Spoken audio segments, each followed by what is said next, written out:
In January 2008, a bank discovered that one trader had quietly bet nearly 50 billion euros of its money, and unwinding it cost 4.9 billion. Then came the worst part. The bank's own inspectors went back and counted 74 alerts that could have exposed him, 39 pointing straight at the fraud, and nobody had acted. Every bank on earth runs a model designed to stop exactly this, called the 3 lines of defense.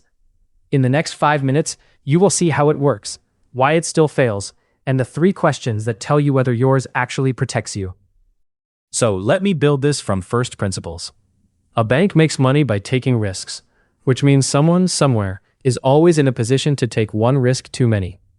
The question every regulator asks after a disaster is simple. Whose job was it to stop this? The 3 lines of defense is the standard answer. And the idea is that you do not rely on one gatekeeper. You build 3 layers, each with a different job. The first line is the business itself. The trader taking the position, the loan officer approving the credit, the team onboarding a new client.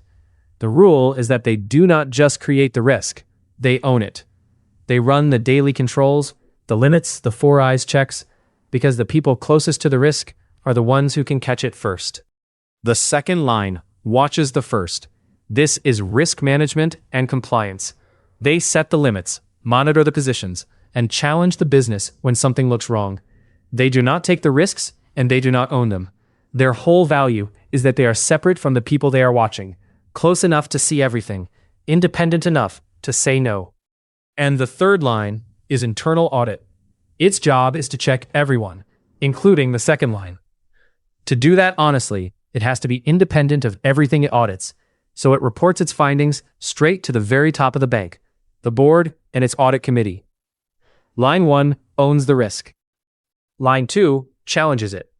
Line 3 tells the top of the house the truth about both. On paper, nothing gets through 3 layers. Back to that trader. Here is what makes the case terrifying. The bank had all 3 lines, and the warnings reached them. 74 alerts, 39 with a direct link to the fraud. Even the exchange wrote to the bank twice, in November 2007, asking about his positions, and the answers were accepted. And the regulators fined for those control failures? 4 million euros, while the loss was more than 1,000 times bigger. Why does this matter to you? Because a control that exists but is not acted on is not control. Sometimes, the failure is even simpler. The line is missing. Germany's Wirecard was a DAX 30 company, and it appointed its first board-level compliance officer only in 2020. He formally joined the management board on June 18th. That same day, the company admitted that 1.9 billion euros on its balance sheet probably did not exist. 7 days later, it was insolvent. Public postmortems reached the same verdict. The lines of defense were not beaten, they were never properly built. Now the twist. In July 2020, the body behind the MARisk, the Institute of Internal Auditors, retired the name. The update is called the 3 lines model, with defense deliberately dropped. Critics had long said the old name sounded purely defensive, as if risk work only ever blocks the business, instead of helping it create value. And the update makes explicit what the scandals keep proving. The lines are roles, not boxes on an org chart. In a small firm, one person may wear 2 hats. What matters is that the roles are staffed, and that the third one stays independent. And this is not optional theory. European banking rules are built on it. The European Banking Authority's guidelines on internal governance state outright that they are consistent with the 3 lines of defense model, and they require the control functions to be independent, with a direct line to the management body. In Germany, BaFin's MaRisk spells out the same 3 special functions for every bank: a risk control function, a compliance function, and an independent internal audit. If you work in an EU bank, you are standing in one of these lines right now, whether you know it or not. One more shift is happening right now. AI is moving into exactly the processes the 3 lines exist to control. European supervisors report that more than 85% of large banks already use AI in some form, in credit decisions, fraud detection, transaction monitoring. So every line inherits a new question.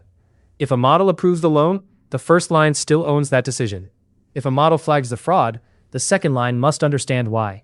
And the third line now has to audit systems that never answer the same way twice. The tools changed, the accountability did not. So here is the takeaway I promised at the start. For any risk in your organization, ask 3 questions. Who owns it day to day? Who challenges it, independently of the people taking it? And who checks both of those and reports the truth to the top? If any answer is nobody, you have a Wirecard gap. If the answers exist, but the alerts pile up on red, you have the 2008 problem. 3 lines on paper protect nothing. 3 staffed, independent, listen-to lines are what stand between a bank and a 4.9 billion euro surprise.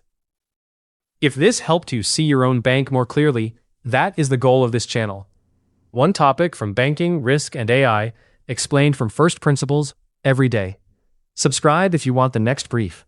And if you prefer these as a written summary, the free Reg AI Brief newsletter is linked below.